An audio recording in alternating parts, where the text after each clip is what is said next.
ओम नमः शिवाय। ओम श्री भगवती वासुदेवाय नमः। स्वागत है आपका हमारे चैनल श्री वचन में। आज हम मार्गशीर्ष मास कथा अध्याय 20 बताने जा रहे हैं। वेद निधि ने कहा, हे ऋषि, आप कृपा कर इन बालकों को उस धर्म का उपदेश दे जिससे इनकी मुक्ति हो। आप समर्थ हैं और इस कार्य में उनकी सहायता कर सकते हैं। लोमश जी बोले, इन बालकों की मुक्ति का साधन केवल माघ स्नान ही है। यह मेरे साथ माघ स्नान करे, निश्चय ही इनकी मुक्ति होगी। इससे अच्छा दूसरा कोई उपाय नहीं है। पाप, फल, श्राप एवं तीर्थ पर किए गए पापों को नष्ट करने की शक्ति केवल माघ स्नान में ही निहित है। तीर्थ पर किया गया माघ स्नान 7 जन्म तक के पापों को नष्ट करता है। मुनिजनों का कहना है कि वे सभी पाप जिनका कोई प्रायश्चित नहीं दिखाई देता, वे माघ स्नान के द्वारा ही नष्ट हो सकते हैं। माघ मास को ज्ञानी जन पवित्रतम मास मानते हैं। इस मास में स्नान करने से निश्चय ही मोक्ष प्राप्त होता है। हिमालय के पर्वत शिखर वाले तीर्थ स्थलों पर माघ स्नान का फल अद्वितीय होता है। अच्छेद में माघ स्नान स्वर्ग दिलाता है। बद्री वन में स्नान से मोक्ष होता है। नर्मदा के जल में माघ स्नान करने से पाप एवं दुखों का नाश होता है और शिवलोक प्राप्त होता है। यमुना में किया गया माघ स्नान पाप मुक्त करके सूर्य लोक में पहुंचाने वाला है। सरस्वती में स्नान करने से अधनाश होता है और ब्रह्मलोक की प्राप्ति होती है। विशाखा का माघ स्नान आवागमन से मुक्त कराने वाला होता है। श्री गंगा जी का माघ स्नान विष्णुलोक प्राप्ति का श्रेष्ठ साधन है। तृप्ति, सरयू, गंडक, सिंधु, चंद्रभागा, कौशिकी, गोदावरी, भीमा, पयोष्णा, कृष्णा, वाणिका, कावेरी, तुंगभद्रा आदि समुद्र में जाने वाली नदियों में माघ स्नान करने वाले पाप रहित होकर स्वर्ग को पाते हैं। नैमिष में स्नान से विष्णुलोक, पुष्कर में स्नान करने से ब्रह्मलोक प्राप्त होता है। कुरुक्षेत्र में स्नान करने से इंद्रलोक और देव सरोवर स्नान करने के द्वारा उत्तम फल प्राप्त होता है।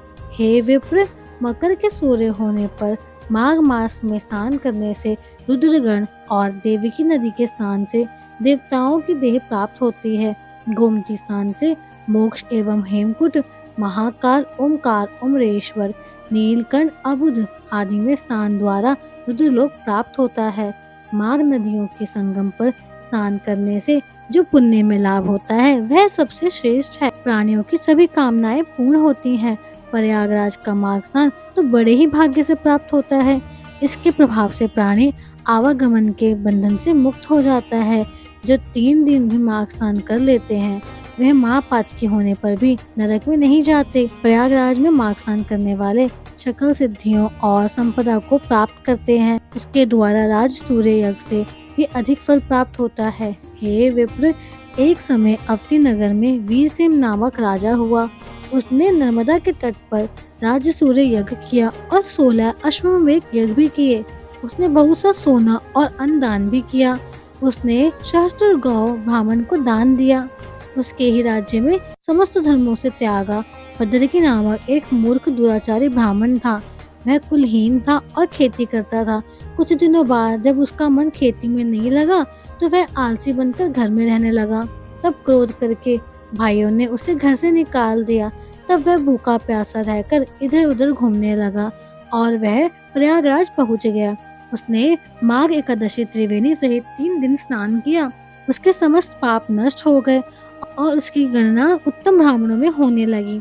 फिर वह जब घर लौटा, दैवयोग से राजा वीरसेन और भद्रक की मृत्यु एक ही समय हुई।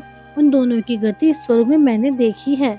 हे विप्र, राज सूर्य यज्ञ करने वाले को पुनः गर्भ में आना पड़ता है, परंतु त्रिवेणी में माघ स्नान करने वाले मोक्ष प्राप्त करते हैं।